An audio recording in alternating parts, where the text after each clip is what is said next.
찌를 듯한 폭염이 아스팔트 위로 아지랑이를 피워 올리는 제21 보병사단 위병소 앞 정적을 깨는 날카로운 파열음이 울려 퍼졌다. 야, 이 새끼야. 경례 하나 똑바로 못해. 내가 너를 그렇게 가르쳤어.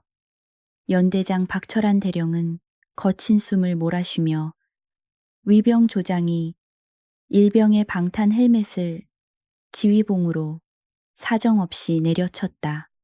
이 일병은 공포에 질려 파랗게 질린 얼굴로 고개를 숙인 채 죄송합니다. 시정하겠습니다. 라고 외쳤지만 박 대령의 분노는 가라앉지 않았다. 그는 자신의 권위를 과시하듯 주변을 지나가는 장병들이 모두 들을 수 있도록 더욱 목청을 높여 이 일병의 인격을 짓밟는 폭언을 쏟아부었고 뜨거운 태양 아래 위병소의 분위기는 숨 막힐 듯 얼어붙었다. 관용차 운전병인 김중사는 차마 그 광경을 더 이상 지켜볼 수 없어 차문을 열고 조심스럽게 다가갔다. 그는 최대한 공손한 태도로 허리를 굽히며 연대장님, 진정하십시오. 병사들이 보고 있습니다. 이 일병도 더위 먹어서 잠깐 실수를 한 것 같습니다. 라고 말리려 했다. 하지만 박 대령은 김중사의 말이 끝나기도 전에 신고 있던 전투화발로 김중사의 정강이를 걷어찼다. 어디 감히 운전병 따위가 상급자 훈육에 끼어들어 너도 영창 가고 싶어 당장 차에 처박혀 있어. 박 대령의 눈은 광기로 번들거렸고 김중사는 고통스러운 신음과 함께 뒤로 물러설 수밖에 없었다. 이 구역에서 박 대령은 법이자 곧 신이었고 그 누구도 그의 폭주를 막을 수 없어 보였다. 그때 위병소로 이어지는 긴 언덕길 아래에서 기이한 형색의 남자가 천천히 걸어 올라오고 있었다. 그는 군부대와는 전혀 어울리지 않는 낡아빠진 녹색 추리닝 상하의를 입고 있었고 헝클어진 머리카락은 땀에 젖어 이마를 덮고 있었다. 한 손에는 정체를 알 수 없는 검은색 비닐봉지를 덜렁거리는 모습이 마치 동네 백수가 산책을 나온 것 같았다. 박 대령이 다시 지휘봉을 들어 올리려는 순간 그 낯선 남자가 위병소 차단기 앞에 멈춰서서 무심한 눈길로 그들을 바라보았다. 팽팽했던 긴장감 속에 불쑥 끼어든 이 불청객의 등장에 박 대령은 물론 맡고 있던 이 일병과 지켜보던 김중사의 시선이 동시에 그에게 쏠렸다. 박 대령은 자신의 훈육 시간이 방해받았다는 사실에 짜증이 치밀어 올랐다. 그는 낯선 남자를 향해 삿대질하며 고함을 질렀다. 야, 거기 너 민간인 출입 통제구역인 거 안 보여? 등산객이면 딴 데로 가 재수 없게 어디서 거지 같은 게 기어들어와서 알짱거려. 하지만 추리닝 차림의 남자는 박 대령의 호통에도 눈 하나 깜짝하지 않았다. 그는 천천히 비닐봉지에서 미지근한 생수병을 꺼내 한 모금 마신 뒤 낮지만 또렷한 목소리로 대꾸했다. 대한민국 국군이 언제부터 부하들을 개패듯 패는 곳이 됐습니까? 보기 역겨워서 지나갈 수가 없네. 그의 말투는 반말과 존댓말이 섞인 묘한 뉘앙스였지만 그 안에 담긴 서늘한 기운은 주변 온도를 낮추는 듯 했다. 박 대령은 자신의 귀를 의심했다. 감히 사단 내 최고 실세인 자신에게 그것도 행색이 초라하기 짝이 없는 민간인이 훈수를 뒀다는 사실을 믿을 수 없었다. 얼굴이 붉게 달아오른 박대령은 성큼성큼 남자에게 다가가 코앞에서 윽박질렀다. 이 미친 새끼가 돌았나? 너 내가 누군지 알아. 이 부대 연대장이야. 어디서 굴러먹던 개뼈다귀가 감히 장교에게 설교를 해. 너 간첩이지. 아니면 정신병원에서 탈출했냐. 박대령은 남자의 가슴팍을 검지로 쿡쿡 찌르며 모욕을 주었다. 위병소 근무자들은 사색이 되어 소총을 고쳐 잡았지만 정작 남자는 박대령의 손가락질을 파리 쫓듯 가볍게 쳐내며 남자의 이름은 강도진. 그는 박대령이 쳐낸 손을 털어내며 연대장이면 부하를 샌드백 취급해도 된다는 법이라도 있나 보지. 박철한 대령. 그 손가락 조심하는 게 좋을 거야. 부러지기 싫으면. 강도진의 입에서 자신의 이름과 계급이 정확하게 나오자 박대령은 순간 멈칫했다. 하지만 곧바로 치밀어 오르는 모욕감이 이성을 마비시켰다. 이 남자의 눈빛은 일반적인 등산객이나 취객의 것이 아니었다. 깊이를 알 수 없는 심연 같은 눈동자가 자신을 꿰뚫어 보고 있었지만 이미 자존심의 상처를 입은 박대령은 그 경고 신호를 무시하고 최악의 선택을 하고 말았다. 이 건방진 새끼가야 뭐 하고 있어. 당장 이놈 잡아. 박대령은 찢어질 듯한 목소리로 위병소 병력들에게 명령했다. 현행범이다. 군사보호구역 침입에 상관모독죄로 당장 체포해서 헌병대로 넘겨 반항하면 쏴버려도 좋아. 이 일병과 다른 초병들은 주저하며 서로의 눈치를 살폈다. 아무리 봐도 무장공비 같지는 않은 그저 이빠른 소리를 한 동네 아저씨를 체포하라는 명령은 부당해 보였다. 하지만 불복종은 곧 죽음과도 같은 군대에서 더구나 눈앞의 연대장이 길길이 날뛰고 있는 상황에서 그들에게 선택권은 없었다. 병사들이 총구를 겨누며 포위망을 좁혀오자 김중사는 차 뒤에서 발을 동동 구르며 안타까워했다. 그러나 강도진은 포위당한 상황에서도 여유롭게 미소를 지으며 중얼거렸다. 그래, 어디 갈 때까지 가보자. 박철한 대령은 강도진의 위아래를 훑어보며 노골적으로 코웃음을 쳤다. 이야, 꼬라지하고는 어디 동네 백수가 쓰레기 줍다가 길을 잘못 들었나야. 그 추리닝은 어디서 났냐.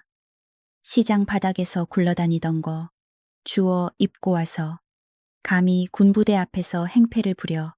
그는 강도진의 낡은 운동화와 무릎이 늘어난 바지를 가리키며 비웃음을 날렸다.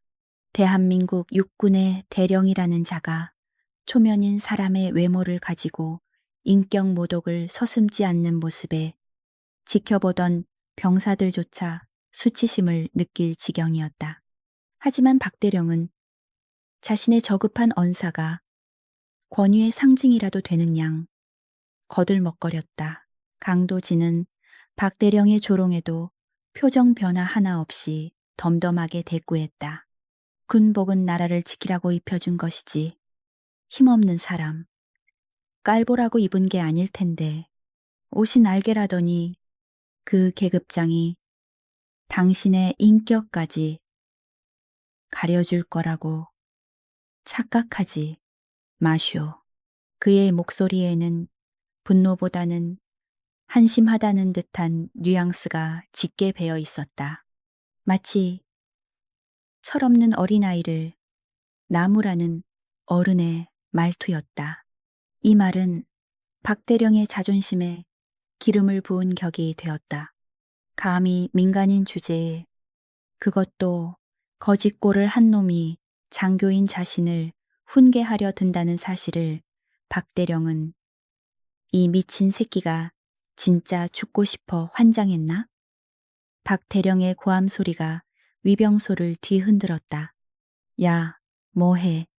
당장 이놈 끌어내서 무릎 꿇려 반항하면 개머리판으로 찍어버려도 좋아. 내가 책임진다. 그의 명령이 떨어지자 위병소 근무자들이 쭈뼛거리며 강도진에게 다가갔다. 그들은 총구를 겨누면서도 눈동자가 흔들리고 있었다. 아무리 봐도 간첩이나 테러범으로는 보이지 않는 그저 말바른 소리를 하는 아저씨를 제압해야 한다는 사실에 양심의 가책을 느끼는 듯했다.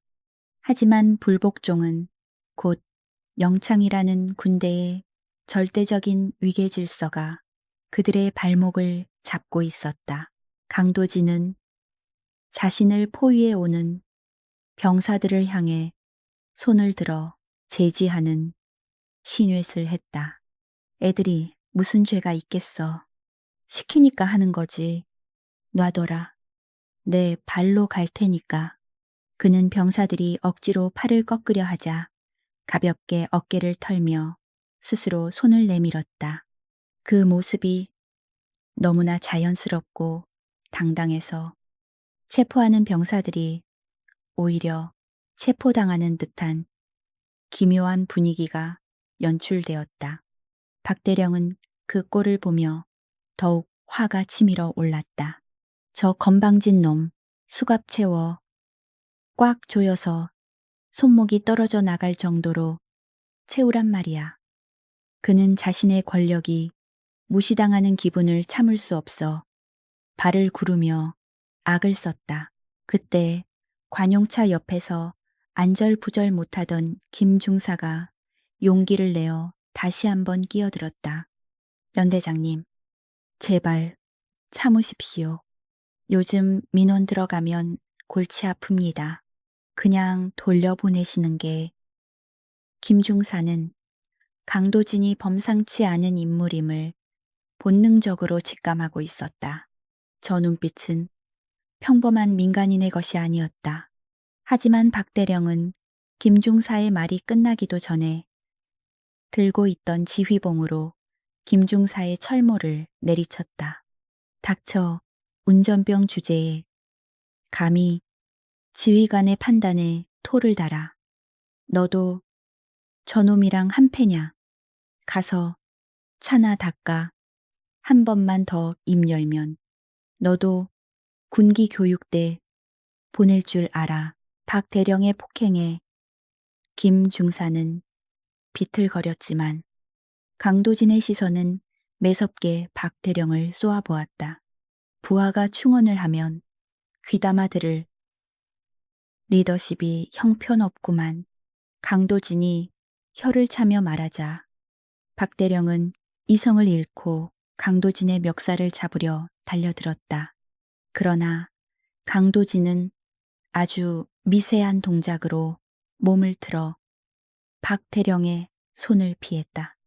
허공을 가른 박 대령은 중심을 잃고 휘청거렸고 그 우스꽝스러운 모습에 주변 병사들은 웃음을 참느라 고개를 돌려야 했다.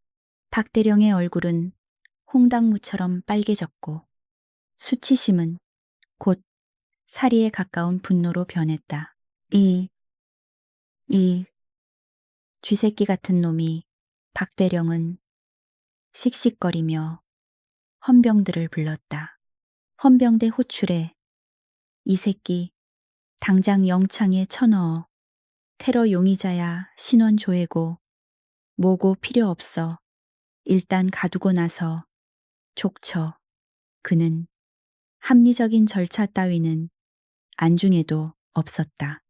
오로지 자신의 구겨진 자존심을 회복하기 위해 공권력을 사적으로 남용하고 있었다. 강도진은 헌병들이 달려와 자신의 양팔을 붙잡는데도 전혀 저항하지 않았다. 오히려 그는 박 대령을 똑바로 쳐다보며 의미심장한 미소를 지었다. 그래, 헌병대 좋지. 거기 가서 얘기 좀 해보자. 네가 저지른 짓들이 얼마나 무거울지. 강도진이 헌병들에게 끌려가면서도 위풍당당하게 걷는 모습은 마치 전장을 시찰하는 장군의 뒷모습을 연상케 했다. 낡은 추리닝 바람에 양팔이 붙잡힌 상태였지만 그의 등에서 뿜어져 나오는 기백은 결코 초라하지 않았다. 위병소를 지나 부대 안쪽으로 끌려가는 동안 강도진은 주변의 시설물과 경계태세를 예리한 눈빛으로 살폈다. 철조망 상태, 불량, 초소 경계, 근무 태만, 지휘관은 폭군. 그는 속으로 이 부대의 문제점들을 하나하나 체크리스트에 기록하고 있었다. 이 모든 것이 내일 있을 취임식 이후 피바람을 불러올 근거 자료가 될 터였다. 헌병대 취조실로 끌려온 강도진은 낡은 철제 의자에 앉혀졌다. 퀴퀴한 곰팡이 냄새와 눅눅한 공기가 가득한 취조실은 웬만한 사람이라면 기가 죽을 만한 공간이었다. 하지만 강도진은 마치 제 집 안방에 온 것처럼 편안하게 다리를 꼬고 앉았다. 물 한 잔 주겠나? 날이 더워서 말이야. 그는 자신을 감시하는 헌병 하사에게 태연하게 물을 요구했다. 하사는 어이가 없다는 표정으로 쳐다봤지만 강도진의 압도적인 분위기에 눌려 자신도 모르게 정수기 쪽으로 몸을 돌렸다. 그 순간 취조실 문이 쾅 열리며 박대령이 들이닥쳤다. 박대령은 취조실에 들어오자마자 책상을 주먹으로 쾅 내리쳤다. 야, 누가 물 주래. 이 새끼는 범죄자야. 테러리스트라고. 그는 물을 뜨려던 하사를 윽박지르고 강도진의 멱살을 잡았다. 너 이름이 뭐야? 주민등록증 내놔? 신원 조회부터 해서 내놈 꼬라지를 만천하에 까발려 주마. 박대령은 강도진의 주머니를 뒤져 지갑 안에는 꼬깃꼬깃한 1,000원짜리 몇 장과 신분증 하나가 들어 있었다. 박대령은 신분증을 확인하기도 전에 바닥에 집어 던지며 비아냥거렸다. 돈 꼬라지 봐라.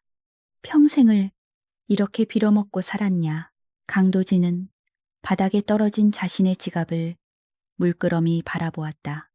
그 지갑은 그가 소위 임관 시절 돌아가신 어머니가 시장에서 사주신 낡은 가죽 지갑이었다.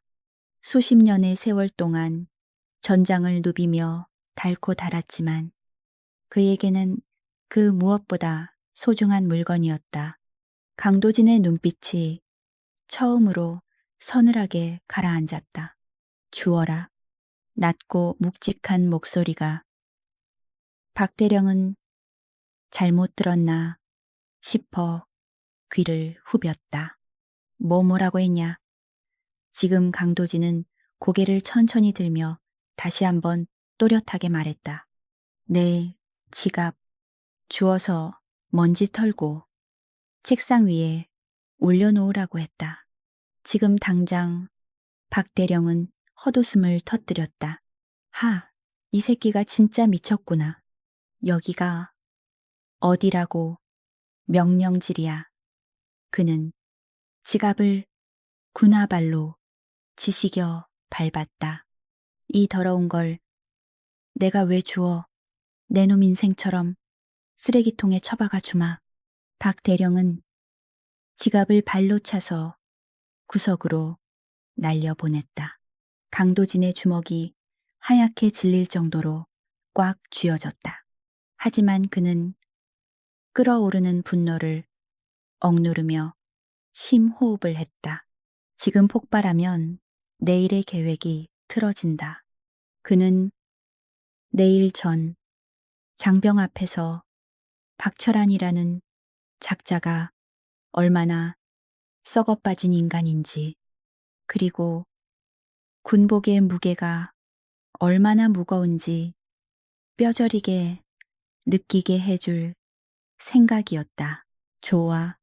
그 행동 똑똑히 기억해 두지. 강도진은 분노를 사기며 차갑게 읊조렸다. 박대령은 강도진의 반응을 겁먹은 것으로 착각하고 기세등등하게 웃었다. 기억해둬라. 내일 새로운 사단장님이 취임하시면 이 부대는 더 엄격해질 거야. 너 같은 쓰레기들이 발붙일 곳은 없어. 내일 아침까지 여기서 반성문이나 쓰고 있어. 만약 한 줄이라도 마음에 안 들면 바로 경찰서로. 박 대령은 자신의 승리를 확신하며 헌병들에게 엄중 감시를 지시하고 취조실을 나갔다. 문이 닫히는 소리와 함께 강도진은 다시 혼자가 되었다. 취조실에 남은 강도진은 구석에 처박힌 지갑을 주워 들었다. 먼지를 털어내며 씁쓸한 표정을 지었지만 그의 눈빛은 그 어느 때보다 날카롭게 빛나고 있었다. 그는 주머니 속에 숨겨두었던 예비용 초소형 통신기기를 만지작거렸다. 박대령이 뺏어간 폴더폰은 미끼였을 뿐이다. 박철환 대령, 내 놈의 군 생활은 오늘로 끝이다. 내일 아침 해가 뜨면 네가 그토록 기다리던 사단장이 누구인지, 그리고 네가 밟은 것이 단순한 지갑이 아니라 내 놈의 목숨줄이었다는 걸 알게 될 거다. 강도진은 조용히 통신기를 켜고 짧은 신호음을 보냈다. 작전명 대청소. 준비 완료. 취조실 밖. 헌병대 복도에서는 김중사가 안절부절 못하며 서성이고 있었다. 그는 박 대령이 나간 것을 확인하고 몰래 취조실 문에 귀를 기울였다. 안에서는 아무런 소리도 들리지 않았지만 김중사는 왠지 모를 전율을 느꼈다. 아까 그 남자가 박 대령에게 주어라고 명령할 때 느꼈던, 대체 저 사람은 누구지? 그냥 미친 사람이 아닌 것 같아. 김중사는 불안한 예감을 떨치지 못한 채 내일 있을 취임식이 무사히 지나가기만을 기도했다. 하지만 그는 몰랐다. 내일 취임식이 단순한 행사가 아니라 거대한 심판의 장이 될 것임을. 그 시각 박 대령은 연대장실로 돌아와 소파에 몸을 던지며 넥타이를 풀었다. 어후, 재수없는 새끼 때문에 땀만 뺐네. 그는 부관을 불러 시원한 음료수를 가져오라고 소리쳤다. 내일 사단장님 오시는데 위병소 꼴이 그게 뭐냐.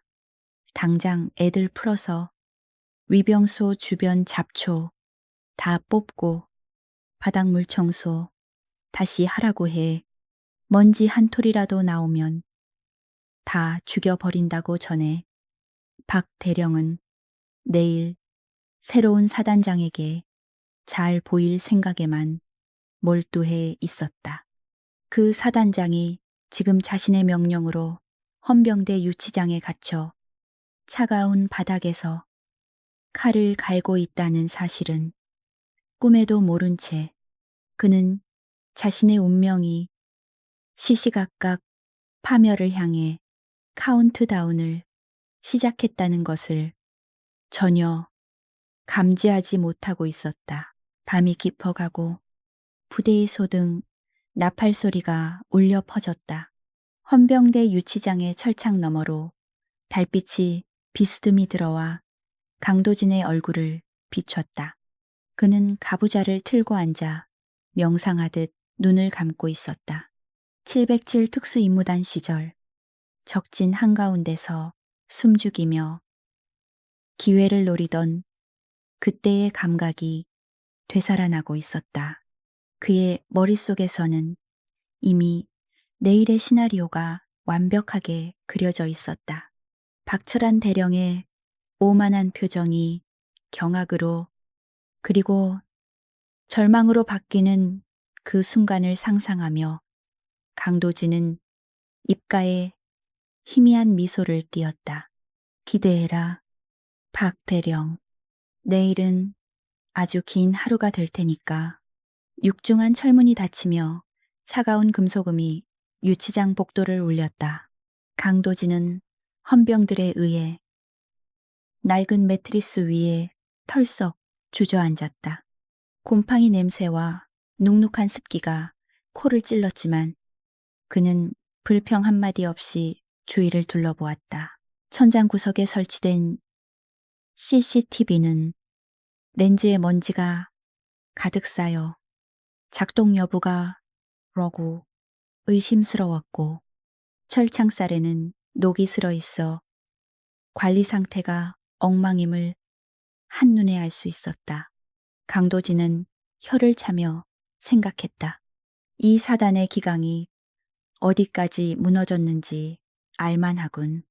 보안시설이 이 모양이라니 그는 마치 감옥에 갇힌 죄수가 아니라 시설 점검을 나온 감사관처럼 침착하게 유치장 내부의 문제점들을 하나하나 눈에 담았다.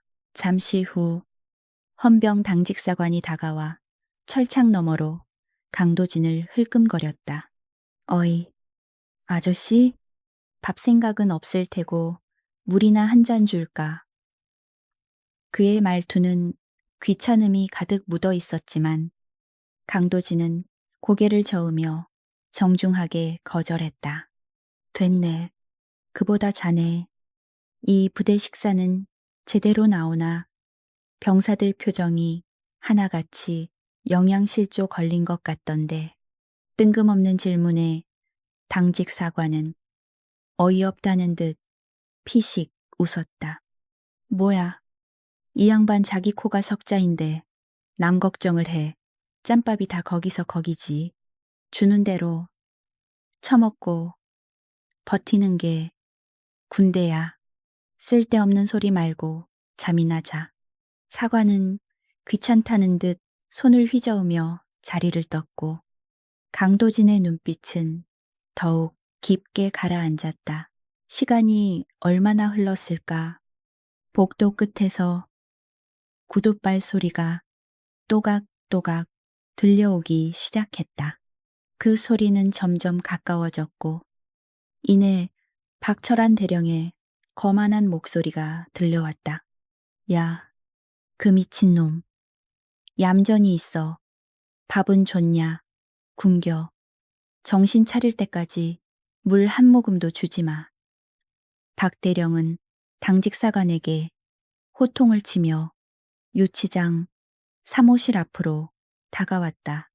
그는 잘 다려진 근무복 상의 단추를 풀어헤친 채 손에는 캔커피를 들고 있었다. 철창을 사이에 두고 강도진과 마주한 박 대령은 캔커피를 꿀꺽거리며 마신 뒤 빈 캔을 바닥에 내동댕이 쳤다. 어때? 들어와 보니까 살만하냐? 여기가 내놈 같은 사회 부적응자들에게는 호텔보다 편할 거다. 강도진은 매트리스에 앉은 채로 박대령을 올려다보았다. 호텔이라. 서비스가 영 엉망이던데 손님한테 물 한 잔도 안 주고 주인이라는 작자는 깡패처럼 군의원. 강도진의 비꼬는 말투에 박대령의 얼굴이 붉게 달아올랐다. 그는 철창을 발로 걷어차며 소리쳤다. 이 새끼가 아직도 주둥이를 놀려 내가 누군지 잊었나 본데 이 안에서는 내가 곧 법이야. 내 말 한마디면 넌 여기서 쥐도 새도 모르게 병신될 수도 있어. 박대령의 위협에도 강도진은 눈 하나 깜짝하지 않았다. 오히려 그는 박대령을 향해 측은하다는 듯한 미소를 지어 보였다. 박대령, 자네는 권력이 영원할 거라고 생각하나? 아니면 내일 취임하는 사단장이 자네의 그 오만함을 눈 감아 줄 거라고 믿는 건가? 강도진의 정곡을 찌르는 질문에 박대령은 멈칫했다. 하지만 곧바로 비릿한 웃음을 흘리며 대꾸했다. 흥, 사단장, 그 양반도 군인이야. 나처럼 엘리트 코스를 밟은 사람이라고. 내 놈 같은 쓰레기 민원 따위는 신경도 안 쓸걸. 게다가 내가 미리 작업 좀 쳐놨지.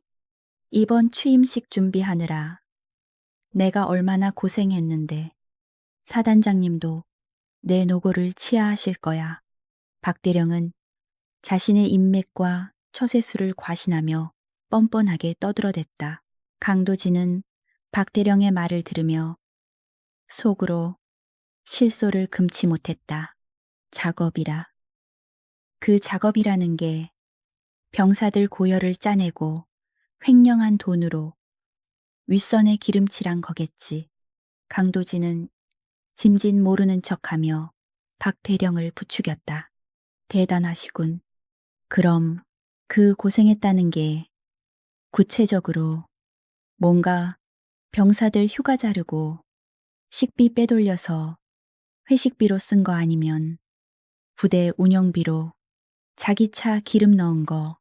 강도진이 툭 던진 말에 박대령은 화들짝 놀랐다. 너 이 새끼 그거 어떻게 알았어? 누구한테 들었어? 박대령의 눈동자가 흔들렸다. 그것은 강도진의 추측이 정확히 맞아떨어졌다는 증거였다. 박대령은 당황함을 감추기 위해 더욱 거칠게 나왔다. 이 간첩 같은 새끼 뒷조사라도 했냐? 아니면 김중사, 그 멍청한 놈이 주둥이를 눌렸어 나가면 그 새끼부터 아주 박살을 내놔야겠구만. 그는 자신의 비리가 셀까봐 전전긍긍하며 죄 없는 부하를 의심했다. 강도진은 고개를 저으며 혀를 찼다. 규칙, 도둑이 제발 저린다고 하더니 내 말이 맞나 보군. 자네 같은 지휘관이 있다는 게 군의 수치야. 강도진의 질책에 박대령은 이성을 잃고 권총집에 손을 갖다 댔다. 닥쳐 한마디만 더 하면 공무집행 방해로 즉결 처형해 버릴 테니까. 하지만 박대령은 차마 총을 꺼내지는 못했다. 유치장 안에는 CCTV가 있었고 아무리 자신이 왕처럼 군림한다 해도 비무장 민간인을 사살하는 것은 감당할 수 없는 일이었다. 그는 대신 주머니에서 담배를 꺼내 물며 분을 사겼다. 후, 그래, 지져라. 개가 짖어도 기차는 간다. 내일 취임식만 끝나면 넌 끝이야. 군사 재판에 넘겨서 아주 콩밥을 질리도록 먹게 해주지. 박 대령은 담배 연기를 강도진의 얼굴 쪽으로 뿜으며 비열하게 웃었다. 그때 가서 살려달라고 빌어도 소용없어. 내 사전에 자비란 없으니까. 강도진은 담배 연기를 손으로 휘저으며 차갑게 말했다. 자비라. 그 단어는 자네가 아니라 내가 써야 할 것 같은데 내일 아침이 밝으면 자네는 내 발밑에서 자비를 구하게 될 거야. 그때 가서 내가 베풀지 말지 고민해보지. 강도진의 눈빛은 마치 맹수가 먹잇감을 노려보는 듯 형형했다. 박대령은 순간 등골이 서늘해지는 것을 느꼈지만 애써 무시하며 비웃었다. 허세는 그래, 어디 두고 보자. 누가 누구 발밑에 기게 될지. 그는 꽁초를 바닥에 비벼 끄고는 뒤도 돌아보지 않고 유치장을 빠져나갔다. 박대령이 사라지자 유치장에는 다시 정적만이 감돌았다. 강도진은 매트리스에 누워 천장을 바라보았다. 그의 머릿속에는 내일 있을 취임식의 장면들이 파노라마처럼 스쳐 지나갔다. 박철한 대령, 그리고 그와 결탁해 부대를 좀먹는 썩은 무리들. 강도진은 그들을 어떻게 요리할지 구상하며 주먹을 꽉 쥐었다. 기다려라. 내일은 너희들이 쌓아올린 모래성이 파도에 휩쓸려 무너지는 날이 될 테니. 그는 눈을 감고 호흡을 가다듬으며 폭풍 전야의 고요함을 즐겼다. 그 시각 박대령은 자신의 사무실로 돌아와 불안감을 떨치기 위해 양주를 들이켰다. 아까 유치장에서 본 놈의 눈빛이 자꾸만 뇌리에서 떠나지 않았다. 대체 뭐하는 놈이야? 그냥 노숙자가 아니야. 그 눈빛. 사람을 몇 명이나 죽여본 눈빛인데 박대령은 고개를 세차게 흔들며 부정했다. 아니야. 그럴 리 없어. 그냥 미친놈이야. 내일 사단장님한테 잘 보이기만 하면 만사 형통이야. 별 달 날이 머지 않았는데 재수 없는 놈 때문에 기분 잡칠 필요 없어. 그는 스스로를 위로하며 술잔을 비웠지만 손은 미세하게 떨리고 있었다. 밤이 깊어지자 부대 안의 소음도 잦아들었다. 멀리서 들려오던 점호 소리도 차량의 엔진 소리도 모두 멈췄다. 오직 유치장 복도를 지키는 헌병의 코 골는 소리만이 들려왔다. 강도진은 자리에서 일어나 가볍게 스트레칭을 시작했다. 좁은 유치장 안이었지만 그의 몸놀림은 날렵하고 유연했다. 그는 굳어있던 근육을 풀며 내일 있을 쇼, 매를 위한 최상의 컨디션을 만들고 있었다. 몸이 좀 굳었군. 현역 때보다는 못하지만 저런 쓰레기 하나 처리하는 데는 문제 없지. 강도진은 문득 자신의 군 생활을 되돌아보았다. 707 특수임무단에서 수많은 작전을 수행하며 생사를 넘나들었던 시절. 그때는 오직 국가와 국민을 지키겠다는 일념 하나로 버텼다. 하지만 지금 그가 지켜야 할 군대가 내부의 적으로 인해 썩어가고 있다는 사실에 가슴이 아팠다. 박철한 같은 자들이 권력을 잡고 병사들을 괴롭히는 현실을 더 이상 묵과할 수 없었다. 이번 취임식은 단순한 행사가 아니라 정의를 바로 세우기 위한 심판의 장이 되어야 했다. 창살 사이로 들어온 달빛이 강도진의 흉터를 비췄다. 훈련과 작전 중에 생긴 영광의 상처들, 그 상처들이 욱신거리는 듯 했다. 마치 내일의 싸움을 재촉하는 신호처럼. 강도진은 달을 보며 중얼거렸다. 어머니, 보고 계시죠? 제가 만든 군대가 이렇게 망가지는 꼴 더는 못 보겠습니다. 내일 제가 깨끗하게 청소해 놓겠습니다. 그의 목소리에는 결연한 의지가 담겨 있었다. 내일 아침 해가 뜨면 사단 연병장에는 새로운 역사가 쓰일 것이다. 새벽 3시 위병소 근무를 서더니 일병은 졸린 눈을 비비며 하품을 했다. 어제 낮에 있었던 소동 때문에 온몸이 뻐근했다. 연대장한테 맞은 헬멧 자국이 아직도 욱신거렸다. 아, 진짜 군생활 꼬였네. 내일 사단장님 오신다고 난린데 또 무슨 일이 터질지. 그는 불안한 마음에 한숨을 쉬었다. 그때 어디선가 부스럭거리는 소리가 들렸다. 이 일병은 깜짝 놀라 누구냐 정지, 정지. 하지만 보이는 것은 바람에 흔들리는 나뭇가지 뿐이었다. 이 일병은 가슴을 쓸어내리며 다시 초소로 돌아왔다. 하지만 그는 알지 못했다. 그 소리가 단순한 바람 소리가 아니었다는 것을. 그것은 썩어 빠진 부대를 정화하기 위해 다가오는 거대한 폭풍의 전조였다. 유치장 안에 강도진은 잠들지 않고 깨어 있었다. 그는 어둠 속에서 눈을 번뜩이며 아침이 오기만을 기다리고 있었다. 그의 시간은 이미 카운트다운에 들어갔고 박철한 대령의 운명은 시침과 분침이 만나는 그 순간 산산조각 날 예정이었다. 박 대령은 술에 취해 소파에 널브러져 코를 골고 있었다.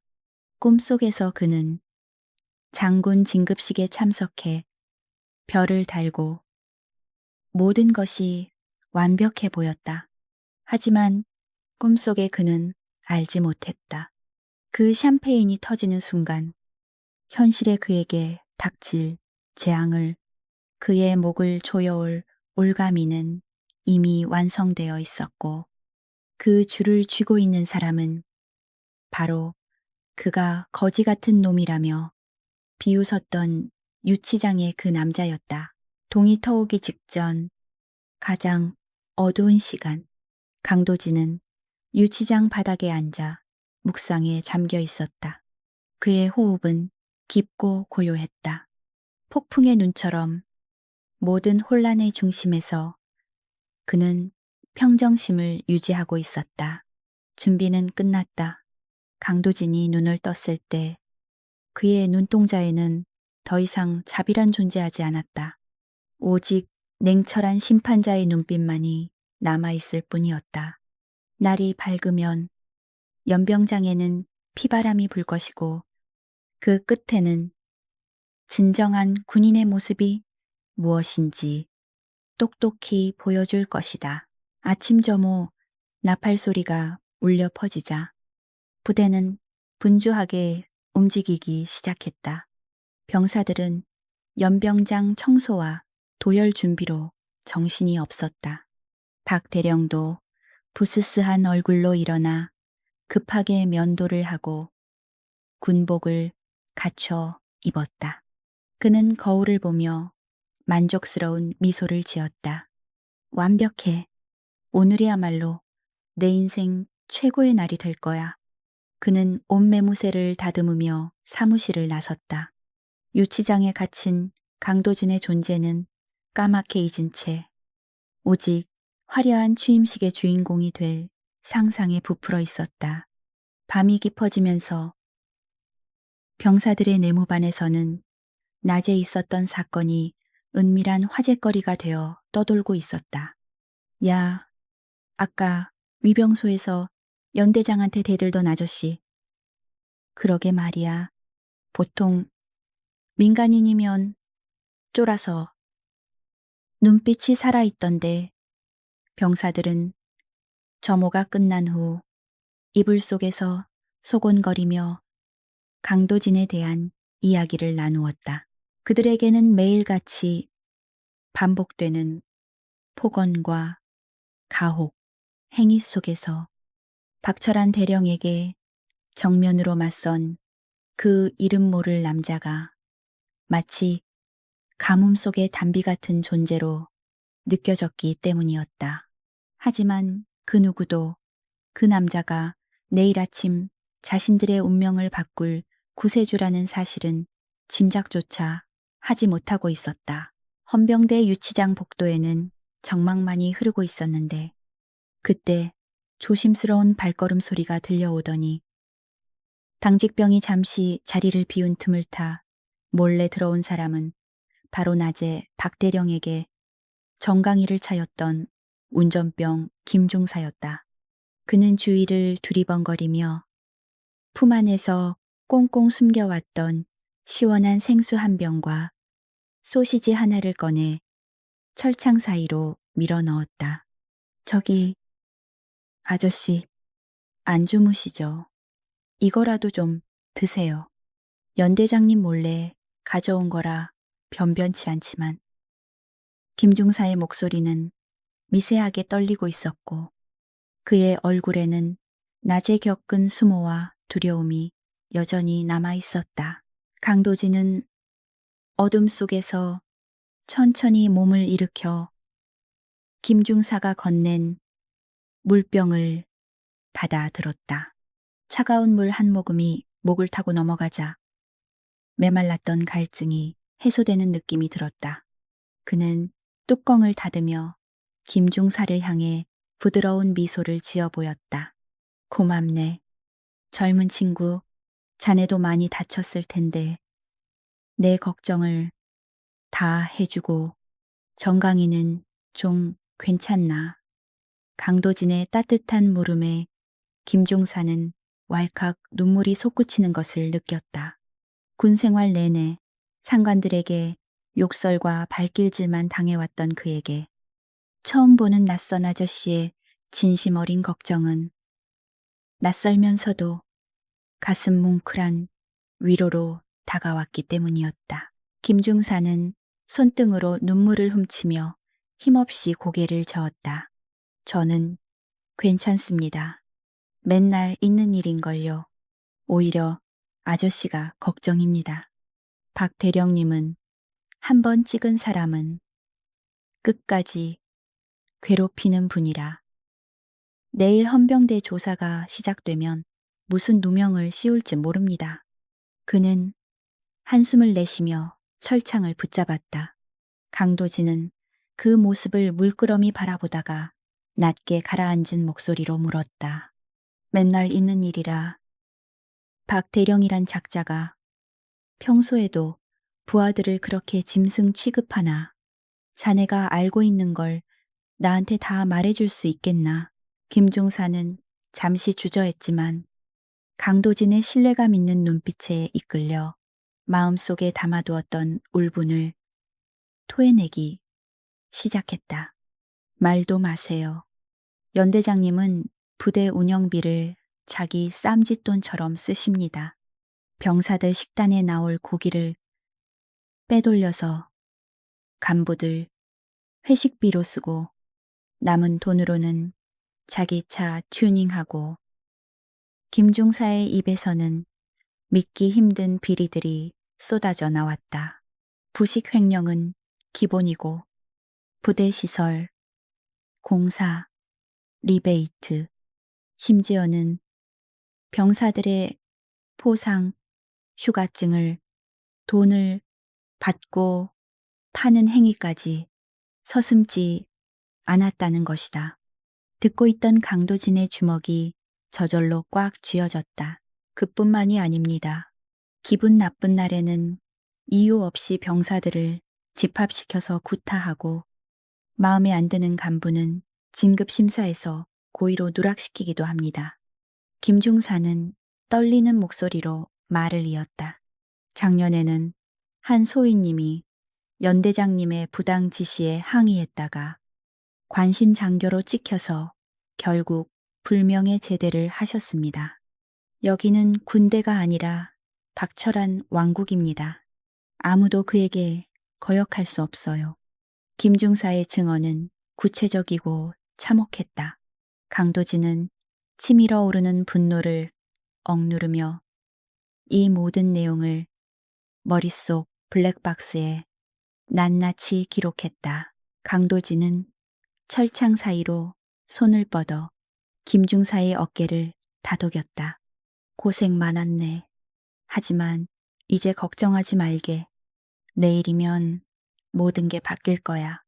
그의 목소리에는 확신이 차 있었지만 김중사는 그저 위로의 말로만 듣고 고개를 끄덕였다. 감사합니다. 하지만 아저씨도 조심하세요. 내일 신임 사단장님이 오시는데 연 대장님이 그분한테 잘 보이려고 혈안이 되어 있거든요. 아마 아저씨를 본보기로 삼아서 사단장님께 충성심을 과시하려고 할지도 모릅니다.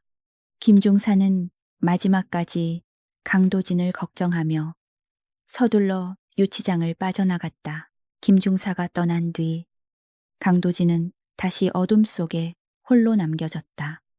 하지만 그의 눈빛은 아까와는 달리 매서운 살기로 번들거리고 있었다.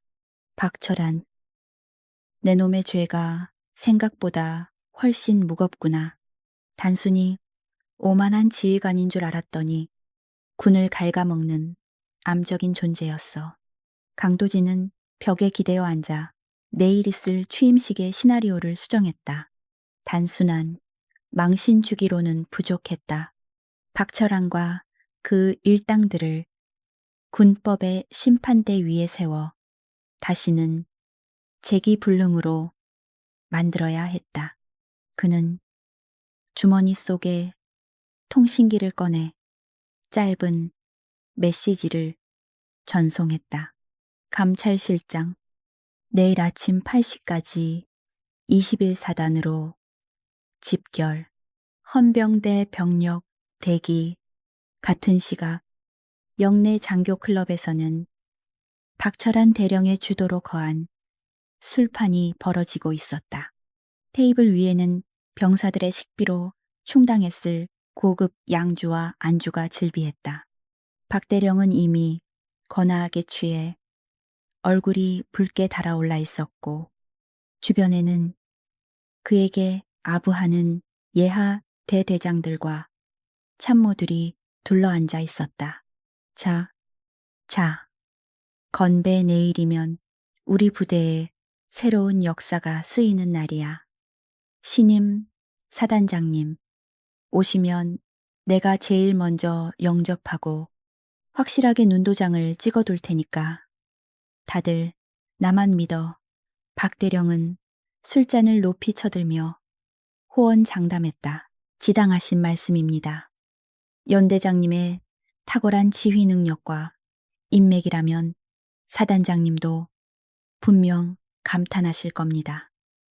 옆에 있던 작전 과장이 비굴한 웃음을 지으며 맞장구를 쳤다. 그럼요. 이번에 연 대장님 진급은 따놓은 당상 아니겠습니까? 저희도 연 대장님만 믿고 따르겠습니다. 다른 참모들도 질세라 아부 경쟁에 뛰어들었다. 박 대령은 그들의 칭송에 기분이 한껏 고조되어 껄껄 웃었다. 그래야지. 내가 별 달면 너희들도 콩고물 좀 떨어지지 않겠냐. 술자리가 무르익자 화제는 자연스럽게 낮에 있었던 유치장 사건으로 흘러갔다. 그런데 연 대장님, 아까 그 위병소에서 잡혀온 노숙자놈 말입니다. 내일 행사 때 거슬리지 않겠습니까? 한 대대장이 조심스럽게 묻자 박 대령은 인상을 찌푸리며 손을 휘저었다. 아, 그 재수없는 새끼 신경꺼. 내일 아침 일찍 뒷문으로 내쫓아버릴 거니까 사단장님 오시는 길에 재뿌릴 일 있냐. 쥐도 새도 모르게 처리하고 나중에 행사 끝나면 다시 잡아들여서 족치면 돼. 그는 강도진을 그저 귀찮은 벌레 정도로만 여기고 있었다. 박 대령은 술잔을 비우며 비릿한 미소를 지었다. 감히 천한 민간인이 내 권위에 도전해 내일 취임식만 무사히 끝나면 그놈을 아주 반죽음으로 만들어 놓을 거야. 헌병대장한테 특별히 부탁해서 지옥을 맛보게 해주지. 그는 자신의 권력을 이용해 사적인 복수를 다짐하며 그가 내뱉는 말 한마디 한마디는 내일 그에게 돌아올 부메랑이 되어 날카롭게 벼려지고 있었지만 취기에 젖은 그는 눈앞의 파멸을 전혀 감지하지 못하고 있었다. 새벽 3시 술자리가 파하고 박대령은 비틀거리며 관사로 돌아갔다. 그는 침대에 쓰러지듯 누우면서도 입가에 미소를 지우지 않았다. 내일은 나의 날이야. 사단장님, 잘 부탁드립니다. 그는 헛소리를 중얼거리며 깊은 잠에 빠져들었다. 꿈속에서 그는 황금빛 견장을 달고 사열대 위에 서서 병사들의 격려를 받고 있었다. 하지만 그 꿈은 곧 깨어질 유리 조각과도 같았다. 창밖에서는 동이 터오고 있었고 심판의 시간은 야속할 정도로 빠르게 다가오고 있었다. 유치장의 창문으로 희미한 여명이 스며들기 시작했다. 강도진은 뜬 눈으로 밤을 지새웠지만 피곤한 기색은커녕 눈빛이 더욱 형형하게 빛나고 있었다. 그는 자리에서 일어나 간단한 체조로 몸을 풀었다. 우두둑거리는 관절 소리가 좁은 방 안을 울렸다. 드디어 날이 밝았군. 박철한, 내 놈이 꿀 수 있는 단꿈은 여기까지다. 강도진은 온 매무새를 다듬으며 마음의 준비를 마쳤다. 비록 입고 있는 것은 낡은 추리닝이었지만 그의 태도는 이미 사단 전체를 지휘하는 장군의 위엄을 갖추고 있었다. 멀리서 기상나팔 소리가 울려 퍼지자 부대는 다시 분주해졌다. 병사들은 졸린 눈을 비비며 연병장으로 뛰어나갔고 간부들은 행사 준비 상태를 점검하느라 고래고래 소리를 질렀다. 야, 거기 현수막 똑바로 안 달아. 사단장님 오시는데 삐뚤어지면 내 군 생활도 삐뚤어질 줄 알아. 곳곳에서 고성이 오가며 긴장감이 감돌았다. 오늘은 신임 사단장의 취임식, 모두가 새로운 지휘관을 맞이한다는 기대와 두려움 속에 빠져 있었지만 정작 그 주인공이 어디에 있는지는 아무도 모르고 있었다. 박대령은 숙취로 지끈거리는 머리를 부여잡고 일어났다. 찬물로 세수를 하며 정신을 차리려 애썼지만 어제 마신 술 기운이 완전히 가시지 않았다. 젠장, 너무 많이 마셨나. 그래도 오늘 행사는 완벽해야 해. 그는 정복으로 갈아입으며 거울 속의 자신을 점검했다. 번쩍이는 계급장과 훈장들이 그의 자존심을 세워주는 듯했다. 그는 향수를 듬뿍 뿌리고 모자를 눌러쓴 뒤 현관을 나섰다. 문 밖에는 이미 김중사가 대기하고 있는 관용차가 서 있었다. 차에 오르며 박 대령은 김중사를 쏘아보았다. 야, 김중사, 너 어제 그놈한테 쓸데없는 소리 안 했지? 내 귀에 이상한 소문 들리면 너부터 영창 보낼 줄 알아. 그는 어제 유치장에 김중사가 다녀갔을지도 모른다는 의심을 품고 으름장을 놓았다. 김중사는 흠칫 놀라며 아, 아닙니다. 제가 감히 어떻게 김중사는 거짓말로 위기를 모면하려 했지만 식은땀이 등줄기를 타고 흘러내렸다. 박대령은 콧방귀를 뀌며 창밖으로 시선을 돌렸다. 관용차가 연병장을 향해 달리는 동안 박대령은 창밖의 풍경을 보며 흐뭇해했다. 말끔하게 청소된 도로, 각 잡힌 병사들의 도열, 바람에 펄럭이는 부대 깃발, 모든 것이 자신의 지휘 아래 완벽하게 통제되고 있다고 믿었다. 그는 곧 도착할 사단장의 차량 행렬을 상상하며 마음속으로 리허설을 했다. 차문을 열어드리고 절도 있게 경례를 하고 악수를 청하시면 두 손으로 공손하게 그의 머릿속은 온통 권력에 대한 욕망으로 가득 차 있었다. 하지만 그 시각 유치장 앞에는 박 대령의 지시를 받은 헌병들이 도착해 있었다. 사무실 열어. 연대장님, 지시다. 저 안에 있는 미친놈. 후문 밖으로 내다 버려. 헌병 하사가 열쇠를 흔들며 명령했다. 철문이 열리고 강도진이 천천히 걸어 나왔다. 그는 눈부신 아침 햇살에 잠시 눈을 찌푸렸지만 이내 헌병들을 향해 여유로운 미소를 보였다. 아침부터 고생이 많군. 덕분에 하룻밤 잘 쉬었다 가네. 그의 태연한 태도에 헌병들은 기가 막혔지만 빨리 쫓아내라는 명령을 수행하기 위해 잔말 말고 따라와. 운 좋은 줄 알아라. 오늘 행사만 아니었으면 넌 국물도 없었어. 헌병들은 강도진을 양옆에서 붙잡고 후문 쪽으로 끌고 갔다. 강도진은 저항하지 않고 순순히 그들의 발걸음에 맞췄다. 하지만 그의 시선은 연병장 쪽을 향해 고정되어 있었다. 그곳에는 화려한 단상과 마이크가 준비되어 있었다. 조금만 기다려라. 내가 저 마이크 앞에 서는 순간 너희들의 세상은 뒤집어질 테니까. 강도진은 마음속으로 카운트다운을 시작했다. 폭풍 전야의 고요함은 이제 끝났다. 바야흐로 심판의 시간이 시작되려 하고 있었다. 찬란한 아침 햇살이 제21 보병사단 본부를 비추자 평소와는 비교도 할 수 없는 분주함이 부대 전체를 감싸 안았다.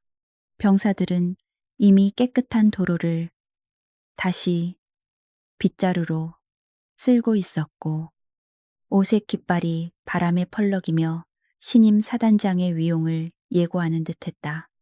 이 혼란의 중심에선 박철한 대령은 불안과 흥분이 뒤섞인 목소리로 고래고래 소리를 지르며 현장을 지휘하고 있었다. 그는 자신의 정복을 수백 번도 더 확인하며 모든 훈장이 오차없이 정렬되었는지 점검했고 오늘이야말로 장군 진급을 위한 확실한 발판이 될 것이라 굳게 믿으며 약간 비뚤어진 환영 현수막을 보고 소대장에게 불호령을 내렸다. 광란의 도가니 속에서 박대령의 뇌리에 문득 유치장에 갇힌 미친 거지놈의 존재가 스쳐 지나갔다. 그는 자신의 완벽한 날에 그런 오점을 남길 수는 없다고 판단하고 즉시 무전기를 들어 헌병대장을 호출했다. 야, 지금 당장 그 미친놈 유치장에서 끌어내 후문 개구멍으로 내다 버리란 말이야. 만약 정문이나 행사장 근처에서 얼씬거리는 게 보이면 너희들 다 영창 보낼 줄 알아.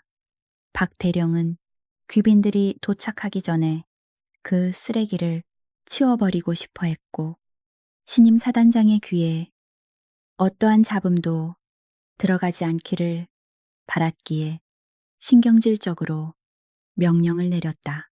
헌병들이 유치장 문을 거칠게 열고 들어와 자고 있던 강도진을 발로 차며 깨웠다. 일어나, 오늘이 좋은 날이라 운 좋은 줄 알아라. 안 그랬으면 여기서 썩었을 텐데. 하사는 규정 때문이 아니라 순전히 괴롭히려는 심보로 강도진의 등 뒤로 수갑을 채웠지만 강도진은 전혀 저항하지 않았다. 그는 천천히 일어나 뻣뻣해진 목을 풀었고 패배자의 눈빛이 아닌 예리한 지성이 번뜩이는 눈으로 헌병들을 응시해 그들을 불편하게 만들었다. 그는 묵묵히 그들이 미는 대로 후문 쪽으로 발걸음을 옮겼지만 그 침묵은 고함보다 더 큰 위압감을 풍기고 있었다. 쓰레기 수거 차량이나 드나드는 외진 후문에 도착하자 헌병들은 수갑을 풀고 강도진을 흙길 바닥으로 거칠게 밀어버렸다. 다시는 여기 얼씬도 하지 마라. 이 더러운 놈아. 한 병사가 바닥에 침을 뱉으며 욕설을 퍼부었지만 강도진은 태연하게 낡은 추리닝의 먼지를 털어내며 옷매무새를 다듬었다. 그는 병사 너머 멀리 군악대의 튜닝 소리가 들리는 연병장 쪽을 바라보며 의미심장한 행사 잘 즐기게나. 아주 곧 생각보다 훨씬 가까운 곳에서 다시 보게 될 거야. 병사들은 그가 허풍을 떤다고 생각하며 비웃음을 터뜨리고 철문을 닫아버렸다. 눈에 가시 같던 불청객을 처리한 박철한 대령은 안도감에 휩싸여 단상으로 올라가 마이크와 좌석 배치를 최종 점검했다. 검은색 세단들이 줄지어 들어오며 타 부대 지휘관들과 귀빈들이 도착하기 시작했고 행사장에는 가죽 광택제 냄새와 팽팽한 긴장감이 감돌았다. 박 대령은 다른 장교들과 가식적인 인사를 나누면서도 머릿속은 온통 신임 사단장과 악수할 순간에만 집중되어 있었다. 그는 이 완벽한 준비에 대해 쏟아질 칭찬을 상상하며 자신이 방금 쫓아낸 남자가 얼마나 화려하게 다시 등장할지는 꿈에도 상상하지 못한 채 승리감에 도취해 있었다. 부대 밖 짙게 썬팅된 검은색 밴 한 대가 강도진의 옆에 미끄러지듯 멈춰 섰고 문이 열리자 잘 다려진 정복을 든 전속 부관이 나타났다. 사단장님, 준비되었습니다. 많이 기다리셨습니다. 부관의 절도 있는 경례를 받으며 차에 오른 강도진은 낡은 추리닝을 벗어던졌다. 그의 표정은 여유로운 관찰자에서 차갑고 단호한 지휘관으로 순식간에 바뀌었고 낮은 목소리로 가자. 쇼를 시작해야지. 라고 짧게 명령했다. 벤이 비밀 VIP 통로를 향해 움직이는 동안 강도진은 어깨에 놓일 두 개의 별을 어루만졌고 사냥꾼은 자신이 쳐놓은 덫을 향해 화려한 귀환을 준비했다. 제11 보병사단 대연 병장은 수천 명의 장병들이 뿜어내는 열기와 긴장감으로 가득 차 있었다. 오와 열을 칼같이 맞춘 병력들의 모습은 마치 거대한 바둑판 같았고 단상 좌우로 도열한 군악대의 팡파르가 장엄하게 울려 퍼지며 취임식의 시작을 알렸다. 구름 한 점 없는 파란 하늘 아래 태극기와 부대기가 바람에 펄럭였지만 그 화려함 이면에는 한여름의 폭염과 고된 예행 연습에 지친 병사들의 무거운 침묵이 깔려 있었다. 모든 시선은 단상, 중앙, 아직 주인이 나타나지 않은 빈 의자에 고정되어 있었고 폭풍 전야와도 같은 팽팽한 긴장감이 연병장을 감돌았다. 박철한 대령은 장교대열의 맨 앞줄 정중앙에 서서 짐짓 엄숙한 표정을 짓고 있었다. 그는 오늘 아침 눈엣 가시 같던 미친놈을 깨끗이 처리했다는 안도감과 곧 마주할 신임 사단장에 대한 기대감으로 가슴이 부풀어 올랐다. 가슴에 주렁주렁 매달린 훈장들이 햇빛을 받아 번쩍였고 그는 자신이 이 부대의 실질적인 주인이나 다름없다는 오만함에 취해 있었다. 박 대령은 곁눈질로 주위를 살피며 다른 지휘관들의 군기가 빠진 모습을 속으로 비웃었고 사단장이 도착하면 가장 완벽하고 절도 있는 경례를 올려 확실하게 점수를 따겠다고 다짐했다. 드디어 연병장 입구 쪽에서 헌병 오토바이의 요란한 사이렌 소리와 함께 검은색 지휘관 차량 행렬이 들어오기 시작했다. 부대 차렷 사단장님께 대하여 받들어 총 사회자의 우렁찬 구령에 맞춰 수천 개의 총검이 일제히 하늘을 향해 번쩍였고 군악대의 연주가 절정으로 치달았다. 박 대령은 척추를 꼿꼿이 세우고 붉은 카펫이 깔린 단상 아래에 멈춰서는 성판 별이 그려진 판, 달린 1호차를 주시했다. 이제 저 문이 열리고 사단장이 내리면 그는 가장 먼저 달려나가 영접할 준비를 마치고 숨을 죽였다. 전속 부관이 다급하게 달려가 1호차의 뒷문을 활짝 열고 거수경례를 붙였다. 하지만 박 대령과 모든 장병들이 숨죽여 지켜보는 가운데 차 안에서는 아무도 내리지 않았다. 텅 빈 뒷좌석 시트만이 덩그러니 보일 뿐 기대했던 장군의 모습은 온데간데 없었고 정적만이 연병장을 휩쓸었다. 당황한 부관이 식은땀을 흘리며 차 안을 다시 확인해 보았지만 결과는 마찬가지였다. 박 대령의 눈동자가 지진이 난 듯 흔들리기 시작했다. 이게 무슨 일이야? 사단장님이 안 탔어. 사고라도 났나? 웅성거림이 파도처럼 번져나갈 무렵 연병장 곳곳에 설치된 대형 스피커에서 날카로운 하울링 소리가 찢어질 듯 울렸다. 아, 마이크 테스트.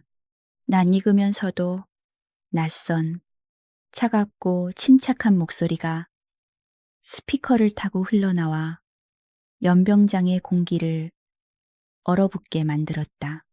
의전이 아주 화려하군. 빈 차에 격리하느라 수고들 많았다. 나는 이미 여기에 와 있다. 그 목소리는 단상 뒤쪽 혹은 방송실 어딘가에서 들려오는 듯했다. 박 대령은 그 목소리를 듣는 순간 등골이 서늘해지는 것을 느꼈다. 어제 유치장에서 들었던 그 건방진 민간인의 목소리와 소름 끼치도록 똑같았기 때문이었다. 스피커에서 흘러나온 목소리의 여운이 채 가시기도 전에 단상 뒤편에 설치된 대형 스크린이 지직거리며 켜졌다.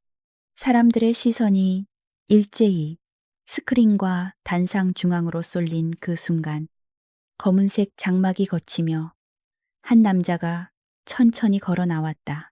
그는 방금 도착한 1호차에서 내린 것이 아니라 이미 행사장의 가장 높은 곳에서 모든 것을 지켜보고 있었던 것이다. 뚜벅, 뚜벅. 군화 소리가 스피커를 통해 증폭되어 연병장 전체를 압도하는 심장 박동 소리처럼 울려 퍼졌고 그가 한 걸음씩 내디딜 때마다 좌중의 숨소리는 잦아들었다. 햇빛을 받아 번쩍이는 것은 단순한 조명이 아니었다. 단상 위로 모습을 드러낸 강도진의 어깨 위에는 은빛으로 빛나는 두 개의 별, 소장 계급장이 위용을 뽐내고 있었다. 낡은 추리닝 대신 완벽하게 각이 잡힌 정복을 입은 그의 가슴에는 707 특수임무단 흉장과 무공 훈장들이 빽빽하게 달려 있어 그가 걸어온 군 생활이 얼마나 치열했는지를 무언으로 증명하고 있었다. 어제 위병소 앞에서 모욕을 당하던 초라한 행색은 온데간데 없고 오직 범접할 수 없는 카리스마를 내뿜는 살아있는 전설만이 그곳에 서 있었다. 연병장을 가득 메운 수천 명의 장병들은 자신들의 눈을 의심하며 경악을 금치 못했다. 저 사람 어제 위병소에서 그 아저씨 아니야. 병사들 사이에서 터져 나온 작은 속삭임은 삽시간에 들불처럼 번져나가 거대한 웅성거림으로 변했다. 어제 박 대령에게 멱살을 잡히고 발길질을 당했던 그 미친놈이 지금 자신들이 목이 터져라 충성을 맹세해야 할 바로 그 사단장이라는 사실은 충격을 넘어 공포에 가까운 전율을 선사했다. 위병소 조장이 일병은 들고 있던 소총을 놓칠 뻔하며 입을 다물지 못했다. 하지만 그 누구보다 큰 충격을 받은 사람은 다름 아닌 박철한 대령이었다. 그는 마치 귀신이라도 본 사람처럼 사색이 되어 입술을 달달 떨고 있었다. 어제 자신이 짓밟고 조롱했던 그 얼굴이 지금 자신의 생사여탈권을 쥔 직속상관의 얼굴과 겹쳐지자 머릿속이 하얗게 타버리는 듯했다. 말도 안 돼. 저놈이, 아니, 저분이 사단장이라고. 박 대령의 동공은 지진이 난 듯 흔들렸고 다리에 힘이 풀려 금방이라도 주저앉을 것만 같았다. 그의 오만했던 태도는 순식간에 절망적인 공포로 바뀌었다. 강도진은 단상 중앙의 마이크 앞에 서서 연병장을 천천히 둘러보았다. 그의 시선이 멈춘 곳은 장교단 맨 앞줄, 식은땀을 비오듯 흘리고 있는 박철한 대령이었다. 강도진은 어제 유치장에서 보여주었던 그 서늘한 미소를 다시 한번 지어 보이며 마이크를 잡지 않은 손으로 천천히 자신의 어깨에 달린 계급장을 두드렸다. 그 소리 없는 제스처는 박 대령에게 사형 선고와도 같았다. 어때? 이제 좀 내가 누군지 알아보겠나? 라는 무언의 압박이 박 대령의 숨통을 조여왔다. 김중사는 운전석에서 백미러를 통해 단상을 바라보다가 너무 놀라 핸들의 머리를 치물 뻔했다. 어제 자신이 몰래 물과 소시지를 챙겨주며 위로했던 그 사람이 전설적인 특수부대 출신의 최연소 소장. 김중사의 가슴은 터질 듯이 뛰기 시작했다. 그것은 두려움이 아니라 썩어 빠진 이 부대에 드디어 진짜 군인이 나타났다는 벅찬 희열이었다. 강도진은 마이크를 잡고 낮지만 힘있는 목소리로 첫마디를 떼었다.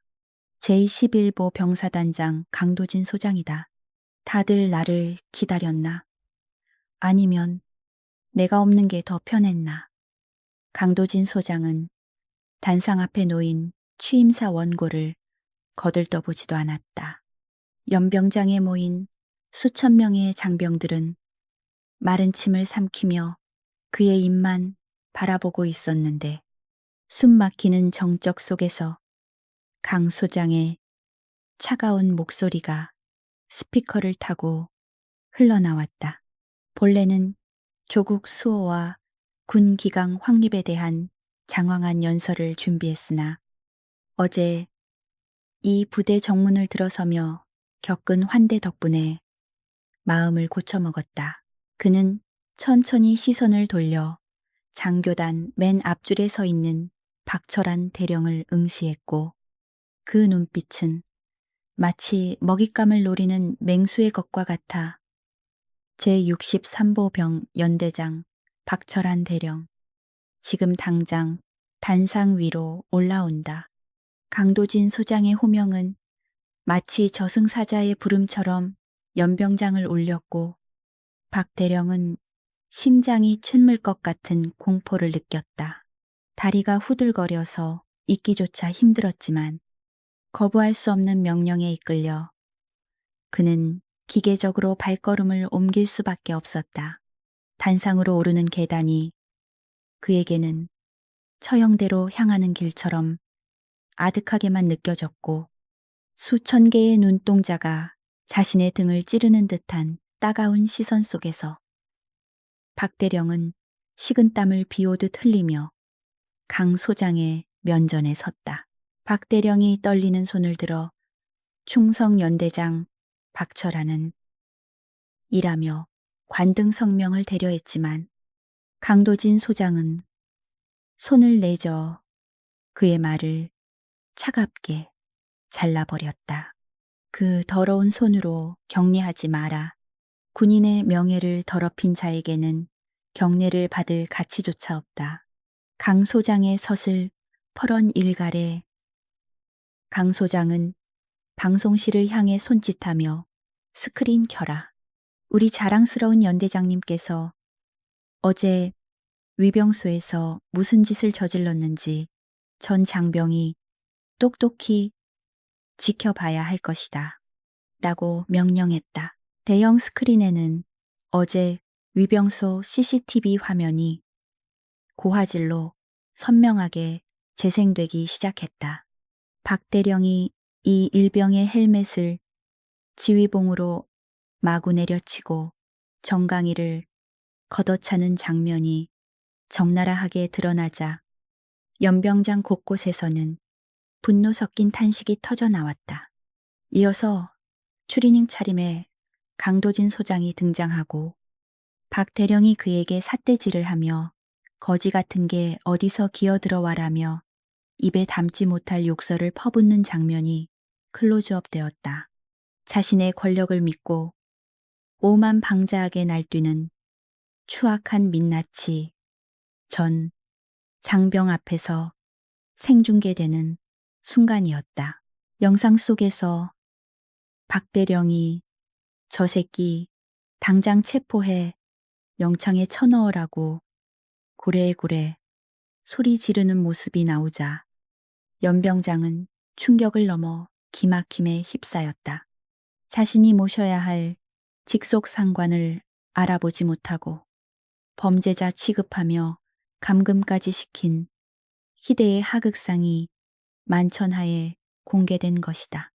박대령은 쥐구멍이라도 찾고 싶은 심정으로 얼굴은 홍당무처럼 붉어졌다가 이내 핏기 없는 창백한 색으로 변해갔다. 강도진 소장은 싸늘한 눈빛으로 그를 내려다보며 마이크에 대고 이것이 너희가 믿고 따르던 지휘관의 실체다. 라고 선언했다.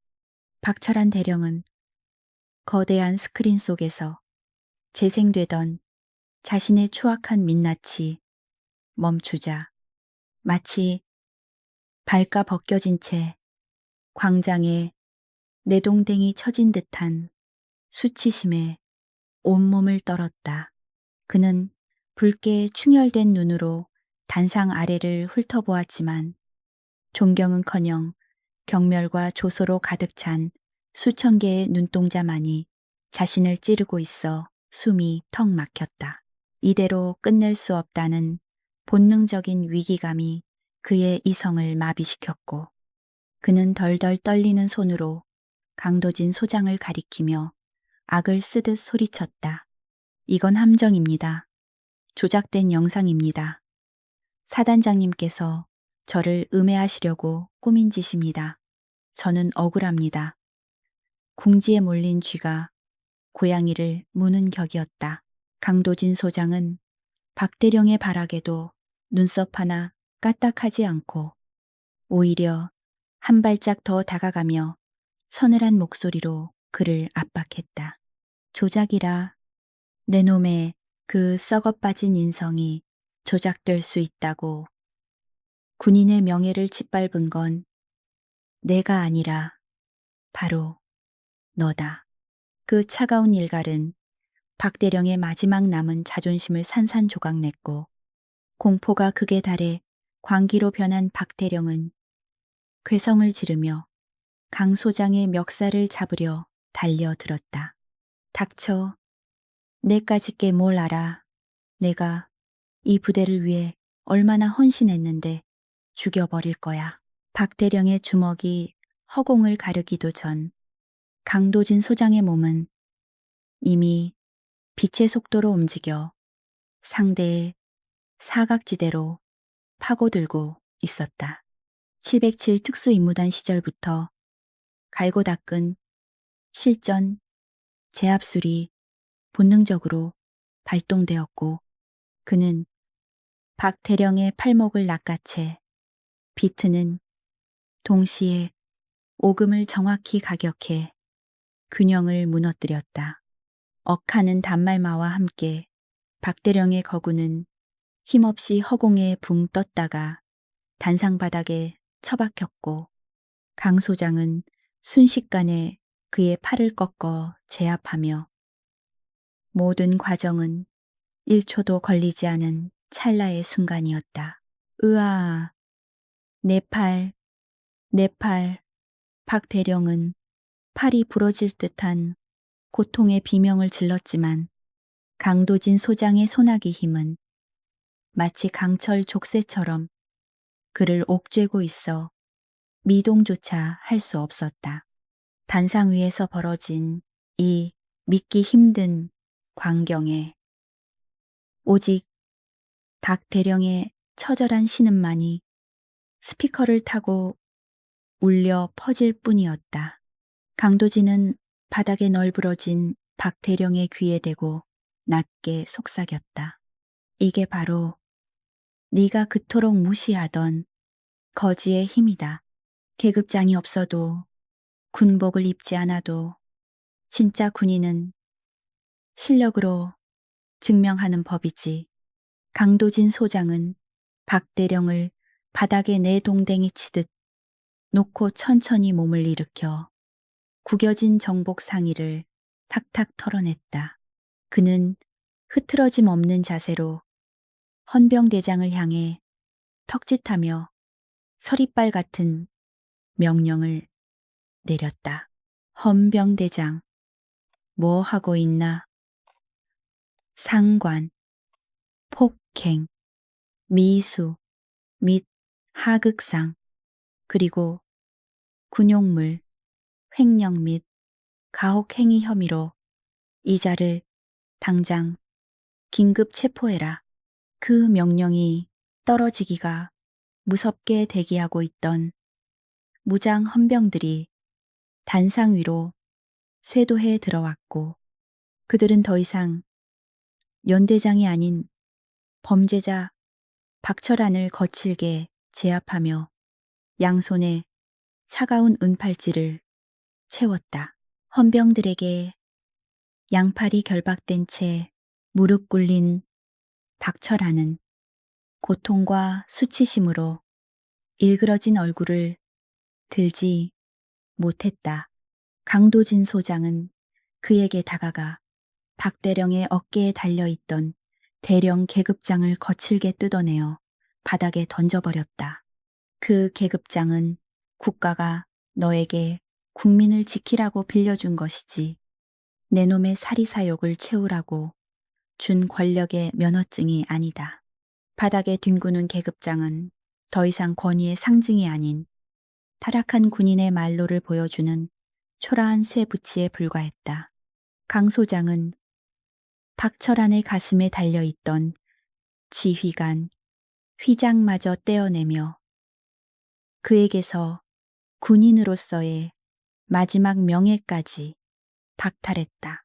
끌고 가 군사법원 재판정에 설 때까지 독방에 가두고 일체의 면회도 금지한다. 강도진 소장의 단호한 축객령에 헌병들은 박철안을 짐짝처럼 들어올려 단상 아래로 끌고 내려갔다. 박철안은 발버둥 치며 사단장님, 한 번만 용서해 주십시오. 살려주십시오. 라고 뒤늦은 후회의 절규를 토해냈지만 그의 목소리는 군악대의 웅장한 연주 소리에 묻혀 허공으로 흩어질 뿐이었다.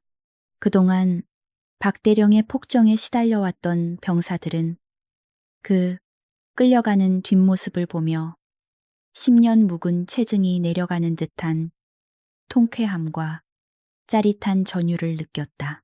박철환이 끌려나간 뒤에도 강도진 소장의 분노는 아직 가라앉지 않았다. 그는 단상 아래 도열한 참모들과 예하 지휘관들을 매서운 눈빛으로 쏘아보며 품 안에서 꼬깃꼬깃한 종이 한 장을 꺼내 들었다. 그것은 어제 유치장에서 김중사가 눈물로 고발했던 비리 간부들의 살생부였다. 박철환 하나로 끝날 줄 알았나. 이 부대를 썩게 만든 공범들, 방관자들, 지금부터 한 놈도 빠짐없이 색출하여 강 소장의 선전포고에 박대령의 측근으로 호가호위하던 간부들은 사시나무 떨듯 떨며 고개를 들지 못했다. 박철환 대령이 헌병차에 실려 사라지자 연병장에는 거대한 폭풍이 지나간 뒤에 청명한 고요함만이 남았다.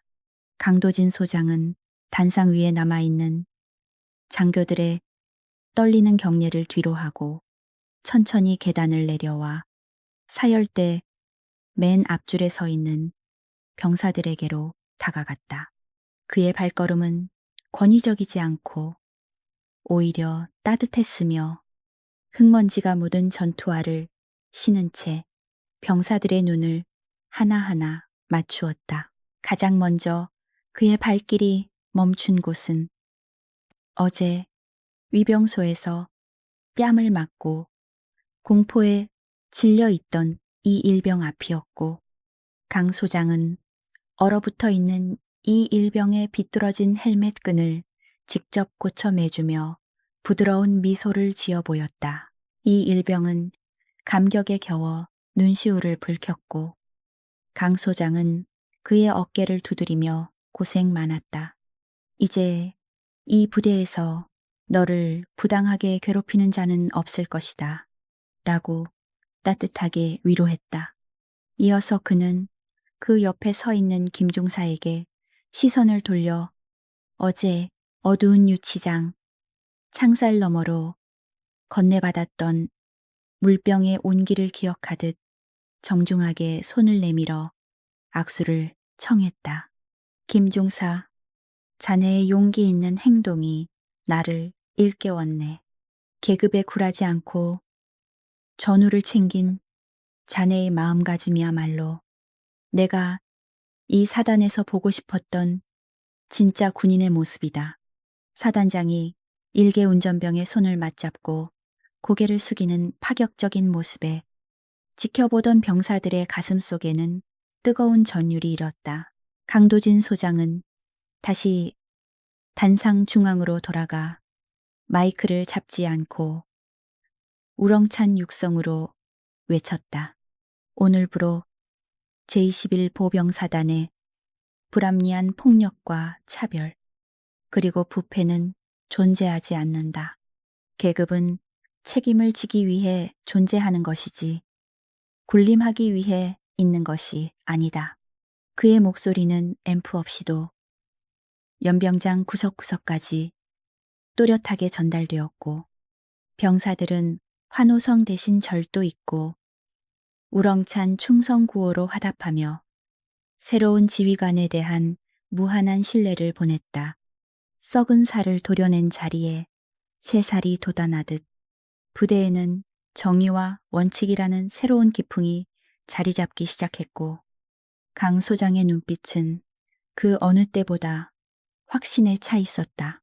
며칠 후 사단장실 창가에선 강도진 소장은 훈련장으로 향하는 병사들의 활기찬 구보 소리를 들으며 흐뭇한 미소를 지었다. 그는 책상 위에 놓인 박철안에 뜯겨진 대령 계급장을 서랍 깊숙이 처박아 봉인하며 이제 화면 너머의 당신을 향해 천천히 고개를 돌렸다. 힘없는 자를 짓밟는 권력은 파도 앞에 모래성에 불과합니다. 진정한 강함은 약자를 보호할 때 비로소 빛나는 법이죠. 강 소장은 카메라를 응시하며 장난스럽게 윙크를 던졌다. 속 시원한 정의 구현이 더 보고 싶다면 좋아요와 구독 버튼을 눌러주십시오. 다음에도 쓰레기 청소는 계속됩니다. 이상